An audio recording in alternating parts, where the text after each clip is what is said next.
Good morning, and welcome to the first Unitarian Universalist Society of Albany. My name is Fred Eames, and I'm the service associate today. This morning, we welcome to our pulpit Reverend Dick Gilbert. Dick has been in the Unitarian Universalist ministry for over 60 years. A graduate of St. Lawrence University and Theological School, he served in congregations in Cleveland, Ithaca, Golden, Colorado, and in Rochester, New York, the latter for 32 years. He is the author of several books on social justice, the prophetic imperative, and how much do we deserve? Books on meditation, thanks be for these, and in the holy quiet of this hour, and books on faith development, in the middle of a journey, and growing up absorbed. Dick holds honorary degrees from St. Lawrence University, from Meadville Lombard Theological School, and from the Starr King School for the Ministry.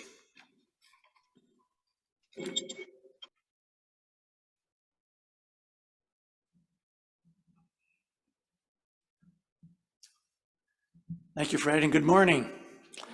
Amazing to have you out on such a gorgeous day as this, but we'll enjoy the rest of it. As we enter this community of the Spirit, may we remember the difficult lesson that each day offers more things than we can do. Therefore, may we learn to separate that which matters most from that which matters least of all. May we do what needs to be done, postpone what does not, and be at peace with what we can be and do.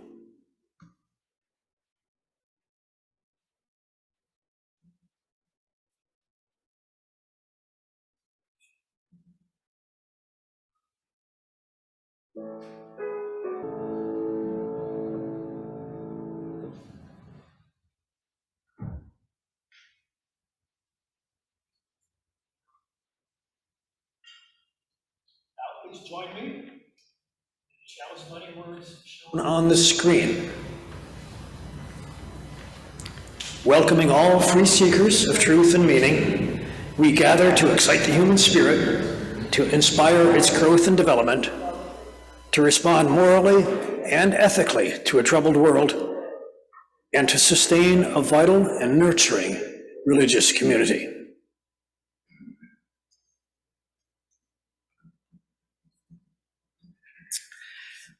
Next, we'll sing a unison song. The words will appear on the screen.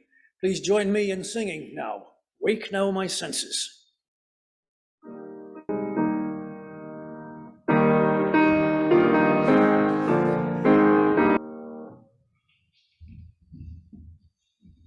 Welcome to our viewers from Facebook, who will be joining us now for our service. My name's Fred Eames. I'm the service associate today.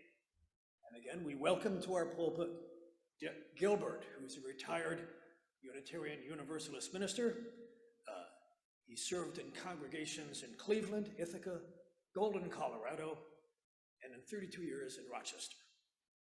During his time in Ithaca, he was part of the Clergy Consultation Service on Problem Pregnancies, before Roe versus Wade, and before New York's abortion reform law. He is an active member of Clergy for Choice.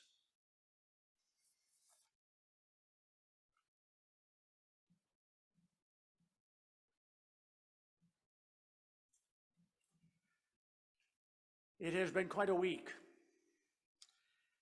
and so I have chosen a reading which reflects my feelings, the feelings I'm sure shared by many of you and millions across the nation and even around the world. I chose a favorite poem from the poet Marge Piercy, "A Just Anger." Anger shines through me. Anger shines through me. I'm a burning bush. My rage is a cloud of flame. My rage is a cloud of flame in which I walk, seeking justice like a precipice. How the streets of the Iron City flicker, flicker, and the dirty air fumes. Anger storms between me and things, transfiguring, transfiguring. A good anger acted upon is beautiful as lightning and swift with power. A good anger swallowed clots the blood to slime.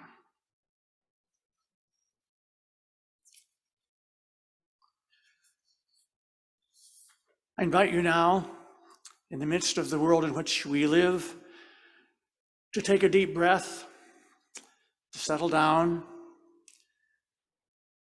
and join with me in the spirit of meditation.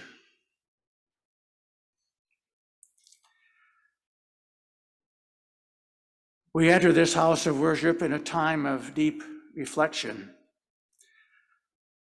The world we have known has been broken, and we have seen and heard events we would not think possible. The security we have assumed has been challenged. Our spirits have been assaulted, and we experience pain. We seek to return to the routines of our lives, those everyday rhythms and rituals that structure our being. We long for the normal, for the predictable, for the mundane. At such times, may we reach down to the deep places for strength. May we reach out to our neighbors with compassion. May we reach up for the noblest of which we are capable. Always, it seems, we are called upon to repair a broken world, to bind up the wounds of the human family, to center ourselves in turbulent times, to persevere when we are discouraged. It is time to take the deep breath, to prepare for the long haul, to collect our scattered selves. In the midst of a broken world, may we be healers. May we be menders. May we be those who build up, not tear down. In the midst of a broken world, let us keep the faith. Let us be silent together.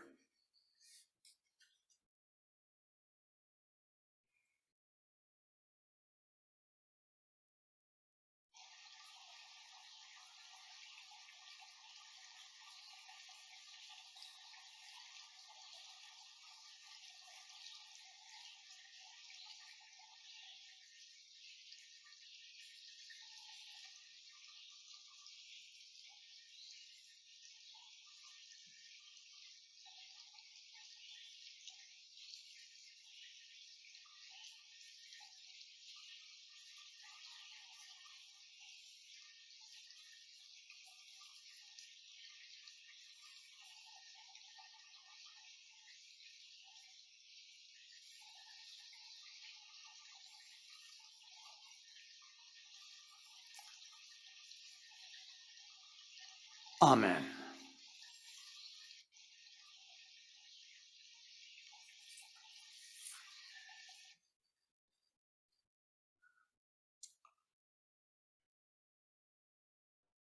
Poet E.E. Cummings concludes his poem, "Pity This Busy Monster, Man Unkind," in these words: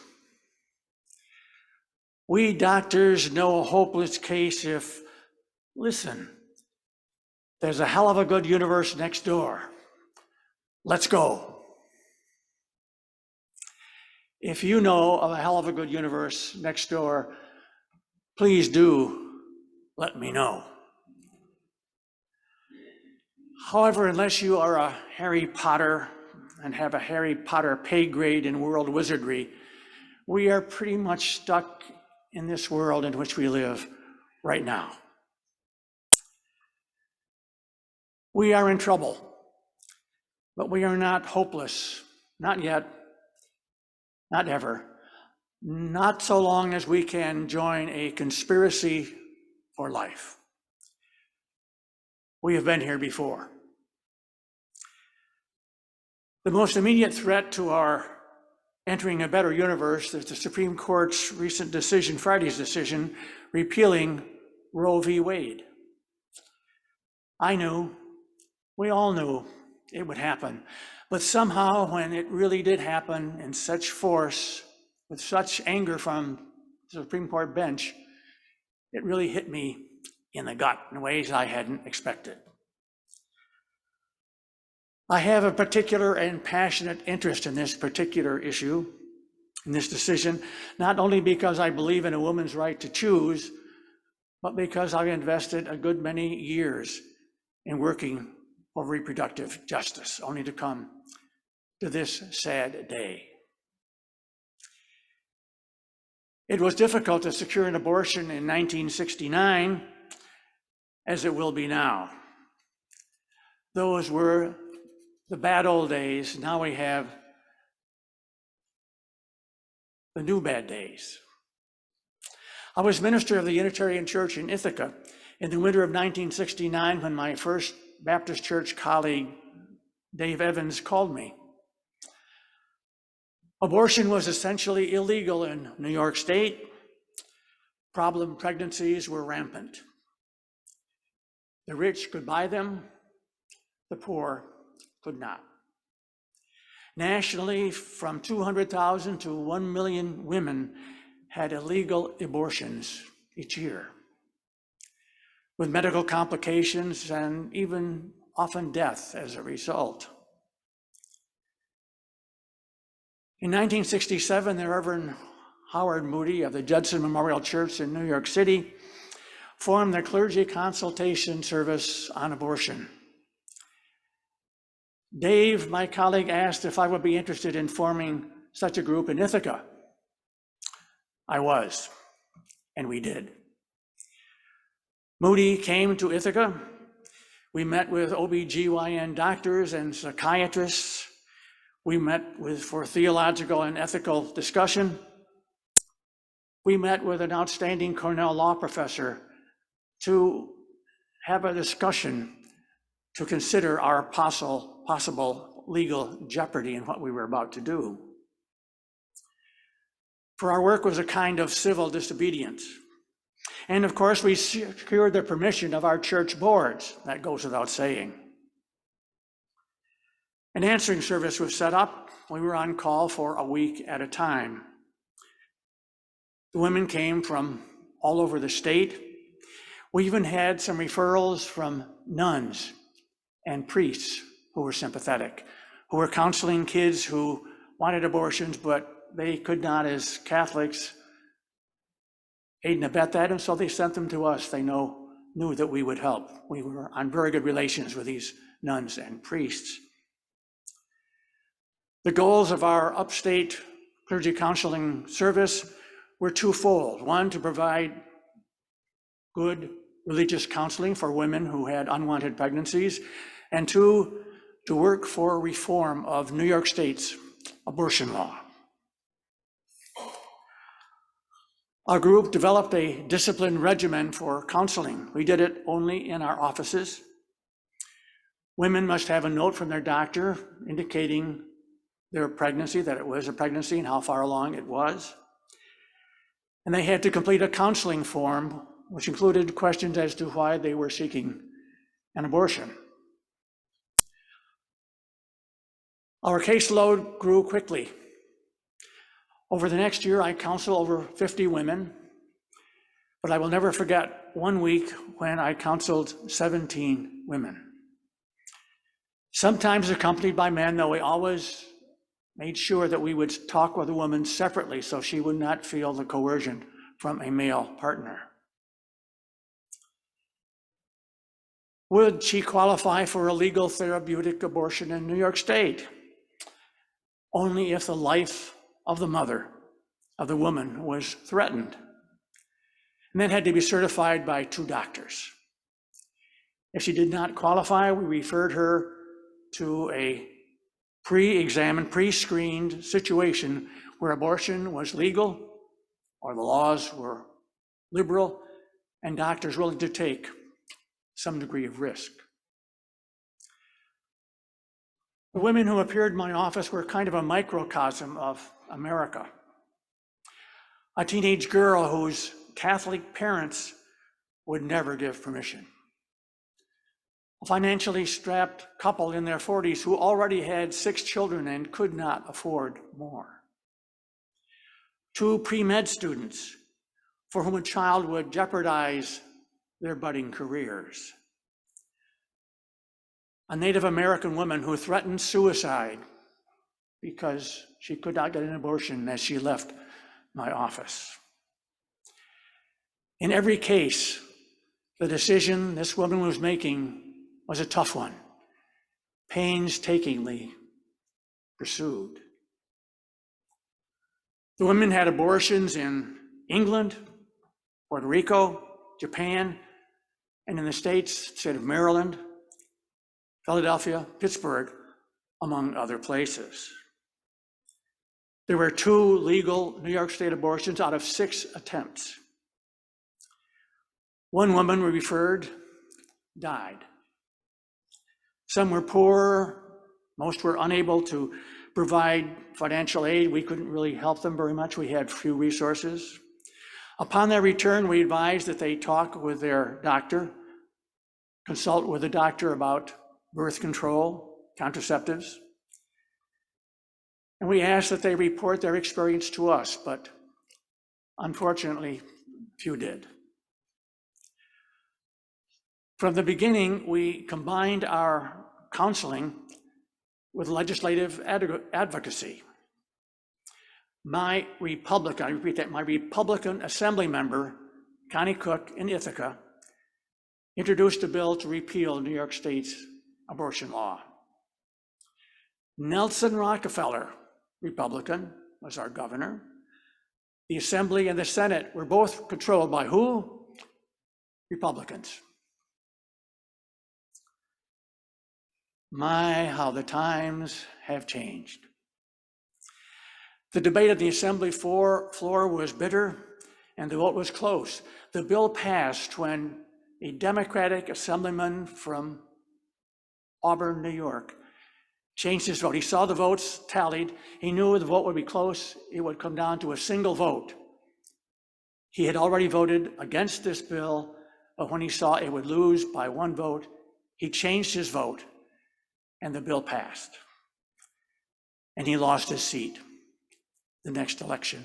And to this day, I regret not having done more to support him for election. So both these legislators, I think, were profiles in courage.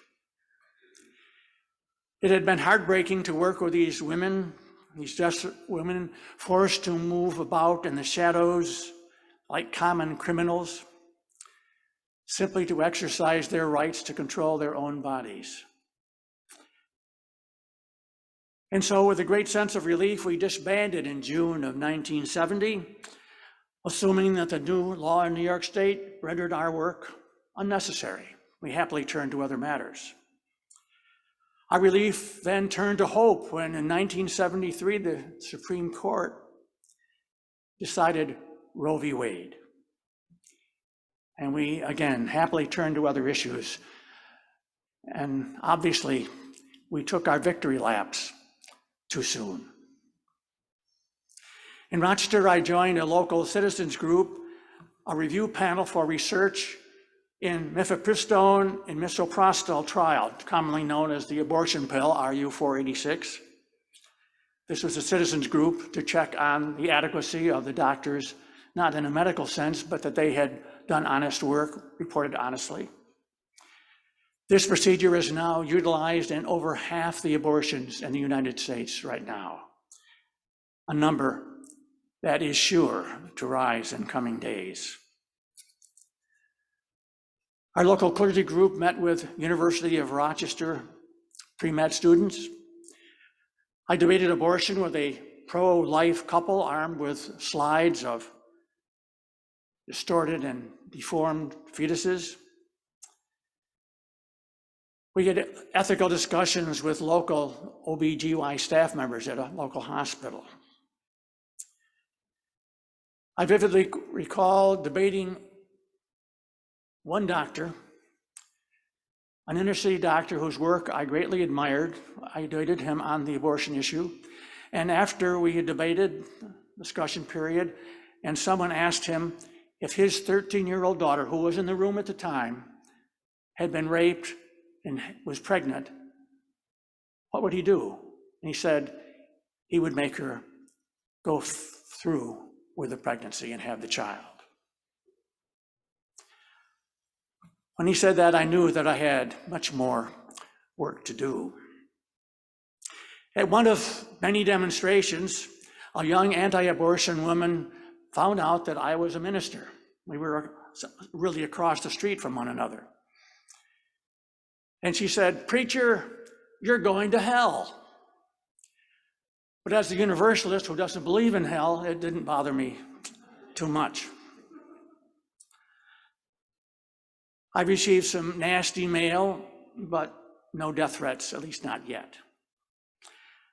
Our group had a much better experience with an anti-abortion group, Christians for Life. Friends of mine who were Quakers got us together in a Claremont circle, 5, quote, pro-life and 5, quote, pro-choice, sitting in a circle in a very disciplined way discussing things. We didn't resolve the issue, but at least we developed better relationships and saw the humanity in each other. As a universalist, what else could I do? With an anti-abortion friend who had marched with me against the Vietnam War and for the war on poverty, I served on an ecumenical commission. It included Catholics, Protestants, and me, a Unitarian Universalist. We met in my office for several months trying to work out a consensus statement. We couldn't do it. We found consensus on some matters, but not on abortion, no surprise.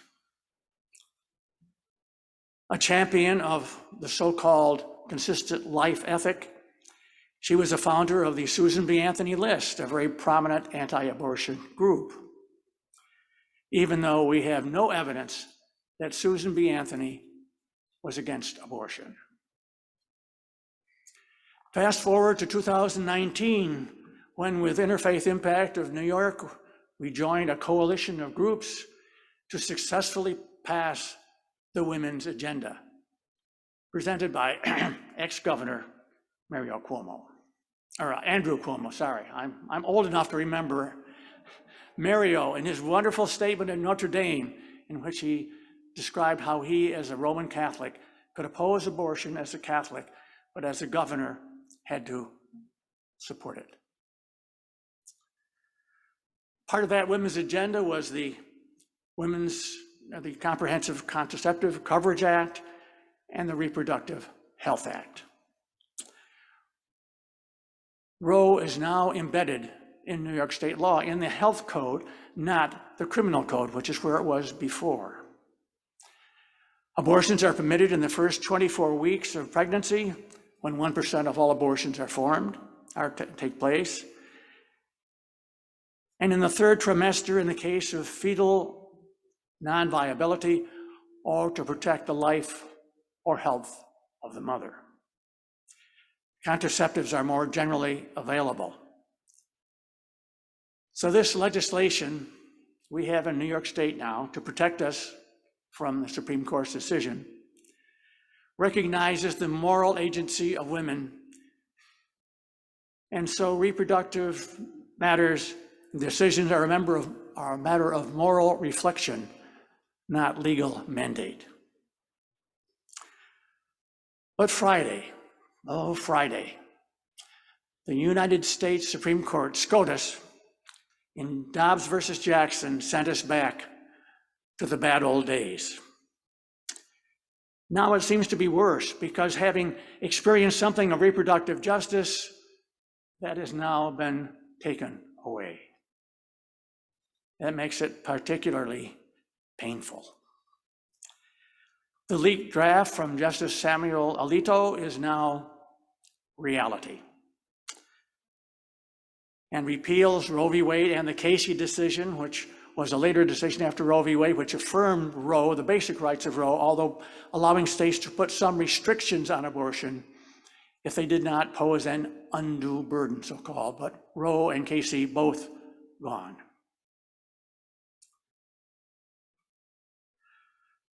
With no federal protection, abortion matters now go back to the states. Dobbs has set off a firestorm of which this sermon is part. Though hardly a lawyer, I find flaws in Alito's reasoning. Alito, who wrote the decision, and then even more dangerous, the concurrent opinion of Justice Clarence Thomas. Many times, Alito notes that abortion is never mentioned in the Constitution, and therefore there is no right to abortion. He neglects to mention that family, marriage, women, rights of the fetus are also never mentioned in the Constitution. As a constitutional originalist, he believes we must adhere to the text and to the intent of the authors, neglecting to mention that those authors made slaves 3/5 of a person in their interpretation and did not eliminate slavery. We did not until the 13th Amendment in the late 19th century. The founders were not without flaws. Alito also neglects to consider the real-world consequences of the decision. We have been plunged into a states' rights chaos. And every time I read an article about all the problems that are emerging, it gets more and more chaotic. We have now an impossible patchwork of laws. If you are so unlucky as to live in Oklahoma, you can't get an abortion there no matter what. And in other states, no exceptions for rape or incest, just no abortion from the moment of conception on. If you are so wise as to live in the great state of New York, you inhabit a land of relative reproductive justice. A few things still to work on. If you are involved in vitro fertilization work, if you have a miscarriage, if you are an OB/GYN in many states, you had best be wary. The DA will be on your case probably very soon. So many of these proposed laws and so-called red states are draconian and raise very intriguing and disturbing questions. Will women have to justify leaving a state? Are you taking a cruise or getting an abortion? Because some laws are on the books, not on the books, in the making, to forbid women to go to another state for an abortion.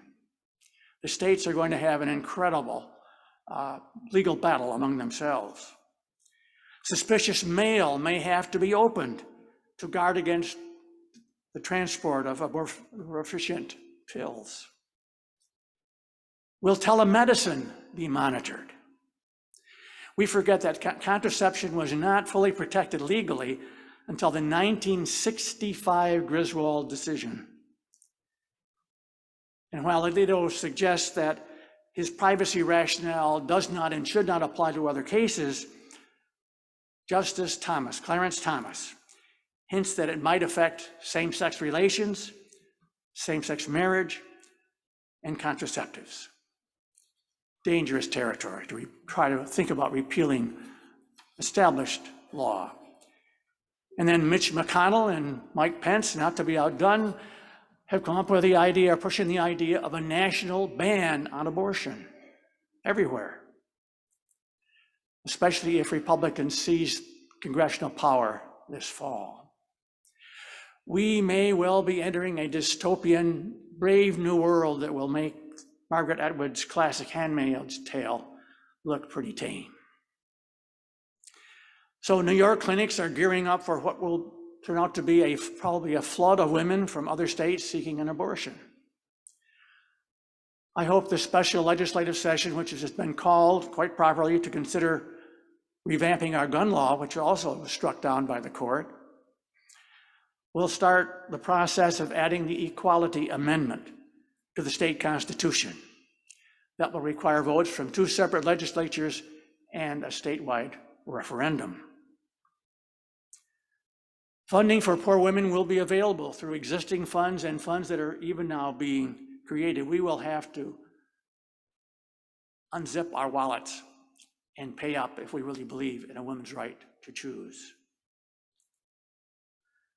But I'm afraid even volunteer contributions are not going to be enough to fulfill the need.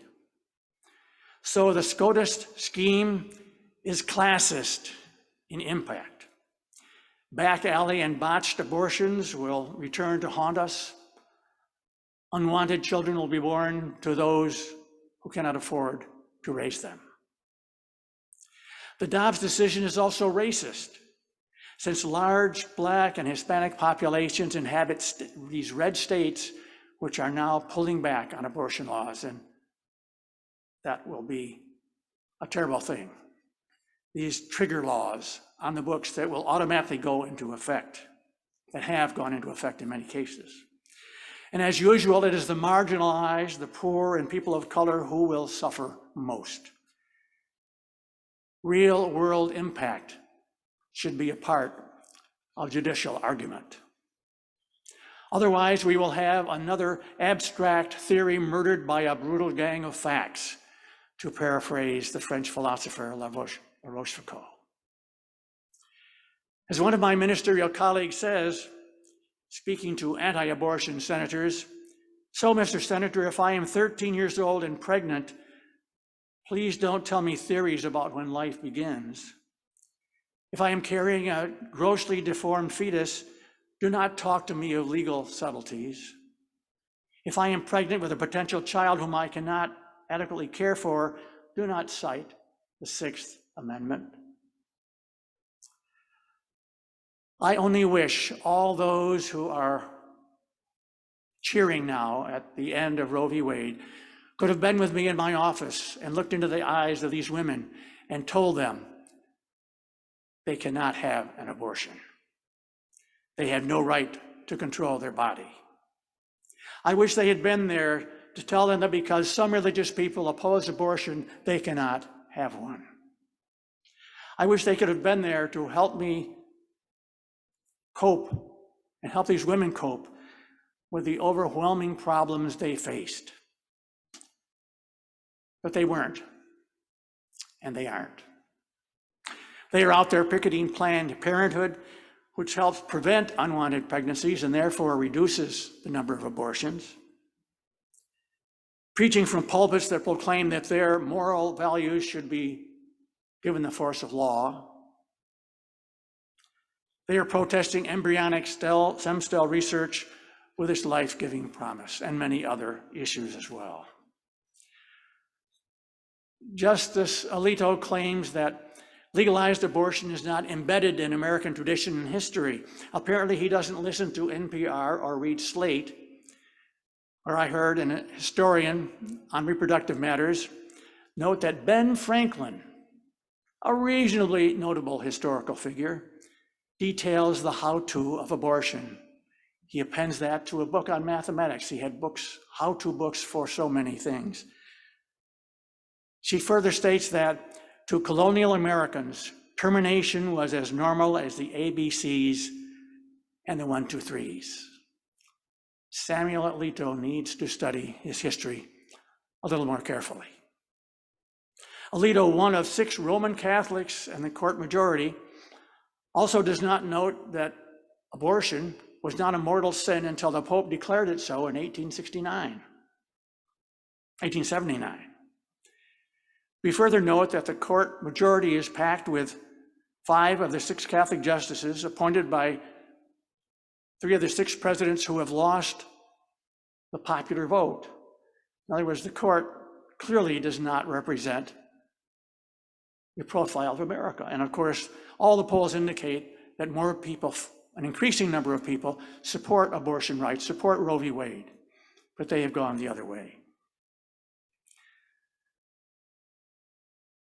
And these justices have been confirmed by senators who represent 44 million fewer people than the opposition. And no less than 3 justices were picked, of course, as you know, by an autocratic president, enabled by the scheming and hypocritical Mitch McConnell. As Catholic scholar John Courtney Murray put it wisely a number of years ago, our people have to learn how to live in such a pluralistic society and not expect that every moral teaching will find its perfect echo in legislation. In sum, we might say that the present Supreme Court is Trump's revenge. What to do? I leave you with Gilbert's theses. You'll see the nail holes in the door as you leave. Human life is sacred, but each faith has a different interpretation as to what that faith means, what that life means. Sadly, the very politicians who are cheering Dobbs' repealing of Roe tend to be the very ones who fight against legislation that supports families, that supports the children that they so cherish. They are against, by and large, the child tax credit, paid family leave, and so on. They are pro-life until a child is born, and then their interest seems to wane. One telling cartoon has 2 poor infants speaking to one another. Don't you wish that we were fetuses again so people would care about us and we wouldn't go hungry? Human life is a continuum. When does life begin is the wrong question. As one recalcitrant priest put it, if human life begins at conception, why is not the Feast of the Incarnation, celebrating the birth of Jesus, celebrated on March 25th? Interesting question. I find no moral equivalency between a just fertilized egg and a woman of 35 with a web of human relationships. I confess I envy those politicians and judges who are absolutely sure of their case, apparently rendering meaningless the intense dialogue and discussion that philosophers and theologians have had over the years about when life begins. We are left not with the right answers necessarily, but with difficult decisions. As Alfred North Whitehead said, seek simplicity and distrust it.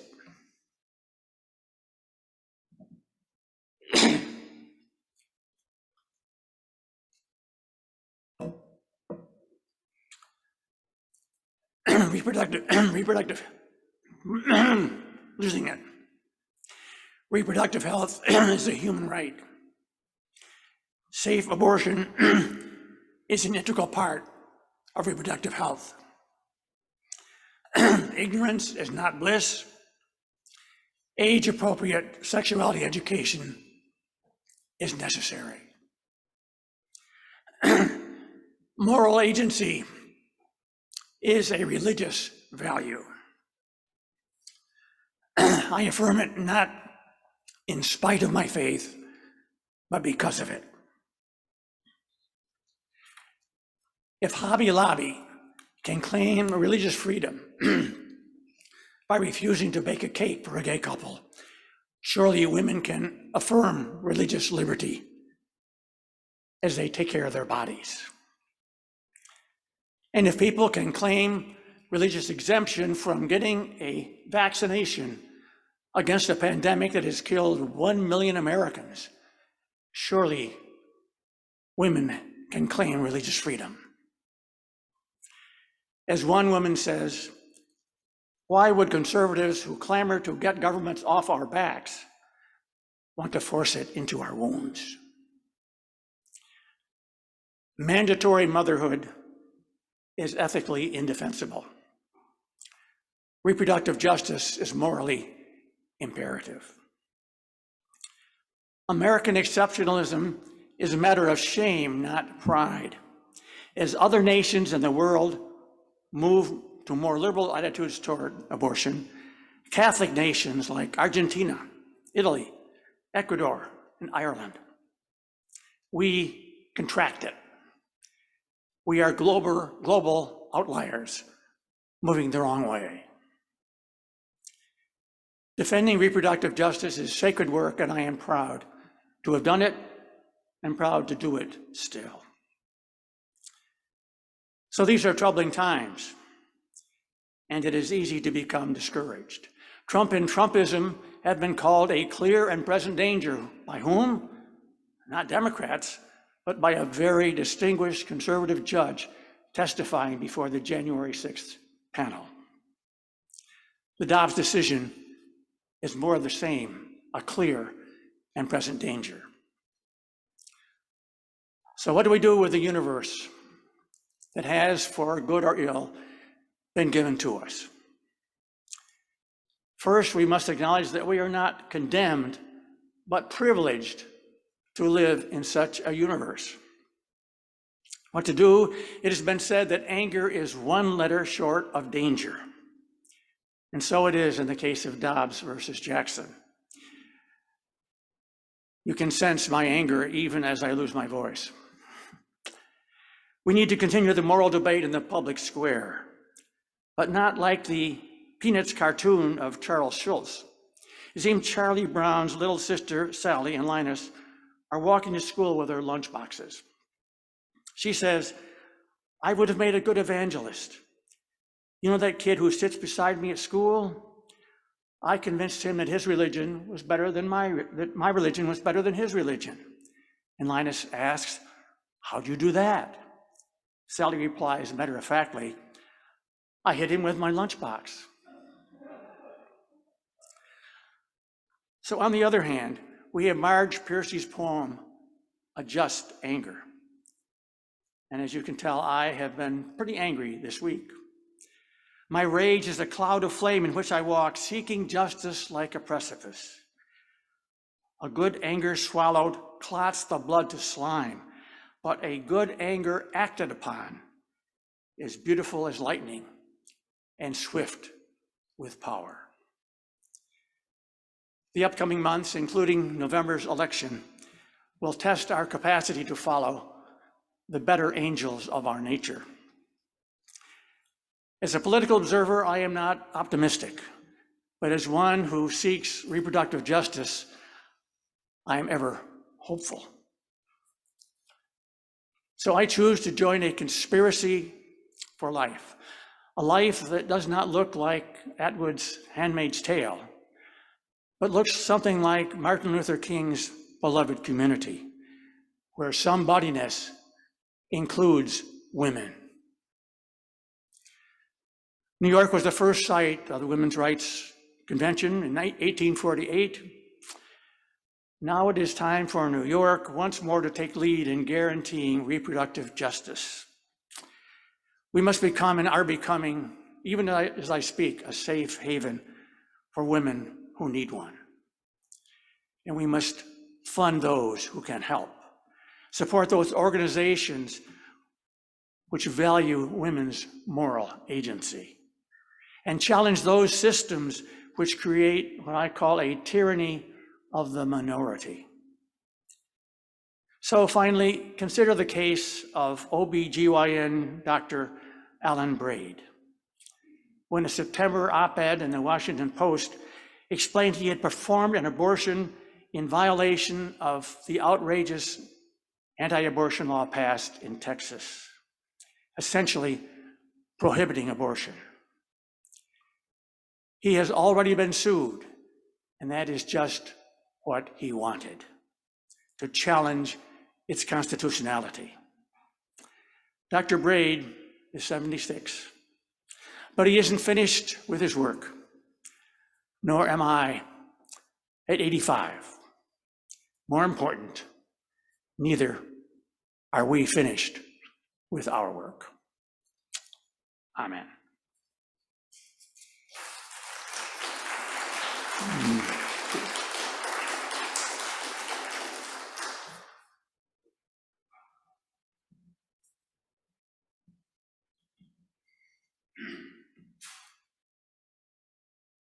Thank you, Dick.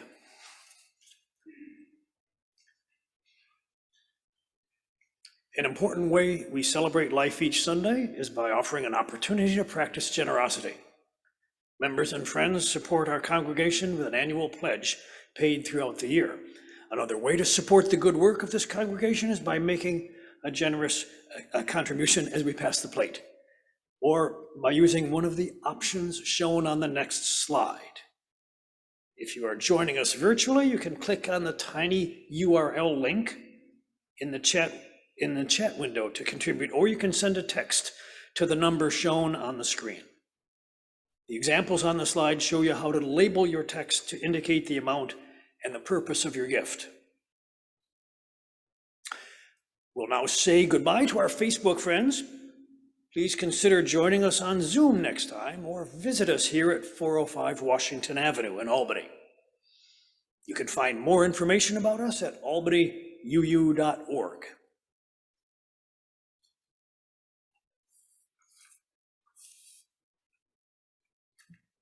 Our offertory music is Go Lifted Up, words and music by Mortimer Barron. Musician will be Ann Brandon.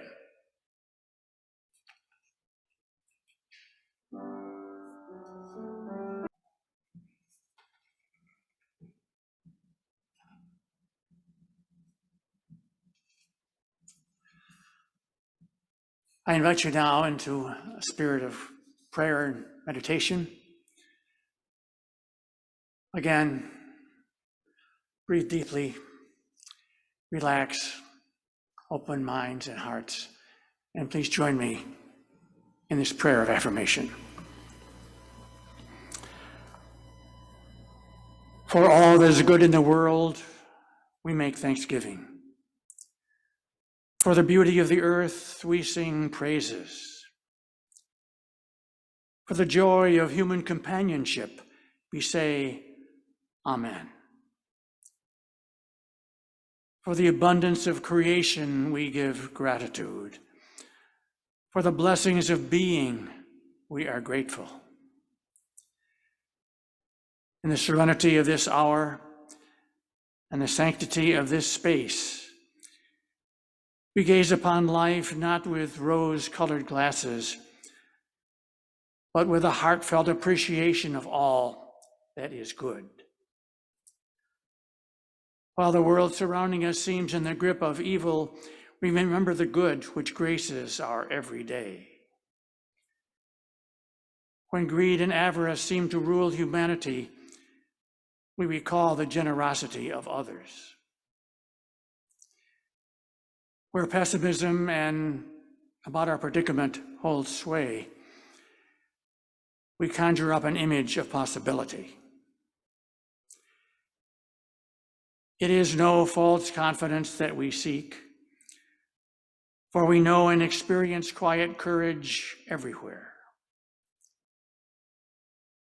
It is no naive optimism we would exhibit, for we experience the devotion of those fired by hope. In the quietude of this holy hour, we remind ourselves of all the good in the world and are glad.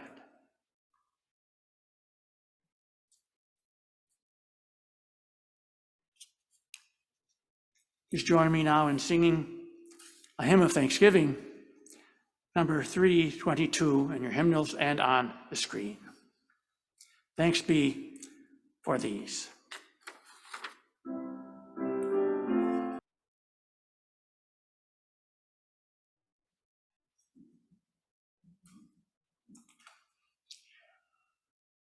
As we extinguish our chalice for another week, please join in the words shown on the screen and speak together.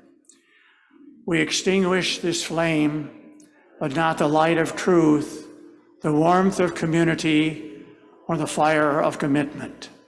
These we carry in our hearts until we are together again. Thanks be for these. Thanks be for truth tellers and angry prophets. Thanks be for those who labor quietly to serve humanity. Thanks be for the opportunity to take from our abundance and share with those in want. Thanks be for the spirit of generosity and justice that is in us this day. Thanks be for all that we have already accomplished, and thanks be for all those things yet undone. Thanks be for these. Amen. And so be it.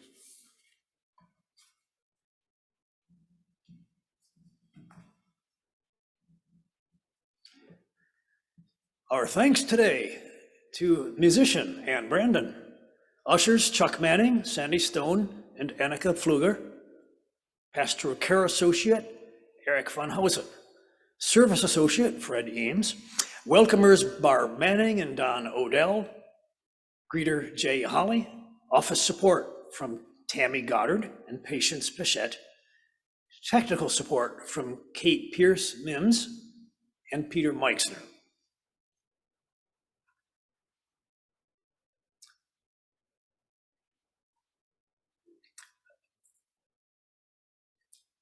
There will be no coffee hour following the summer services, but there will be cookies and lemonade in the back of the community hall after each service. The social justice team meets this week on Tuesday, June 28 at 6:45 p.m. on Zoom. Please note the change in the date. All are welcome to join. Book discussion on the Cast book. As a measure to address white supremacy culture, which mostly is not about pointed KKK hoods or obvious acts of violent racism, but about how current institutions and processes often disproportionately harm people of color and other marginalized groups. The inclusivity team is collaborating with Gemma Halfie to provide a book discussion group to explore the ideas presented in the book Cast, The Origins of Our Discontents by Isabel Wilkerson. An open invitation to all members of the congregation to schedule a Zoom call with our new music director, Olga. You may ask questions or speak freely and get to know her. If you feel called to share some musical gifts, please let her know. She's excited to collaborate with anyone who's interested. Olga's email is given here. It's omartinez@albanyuu.org. And this announcement about an award Albany UU won, I think Chuck Manning told us a bit about this last week. Sheridan Prep, the public elementary school that Albany UU has worked with for over 10 years, held its Community School Awards and Attendance Banquet on June 17th. Awards were given for excellent attendance, star students, star parents, and community partners. Albany UU received the Star Volunteer Partner Award.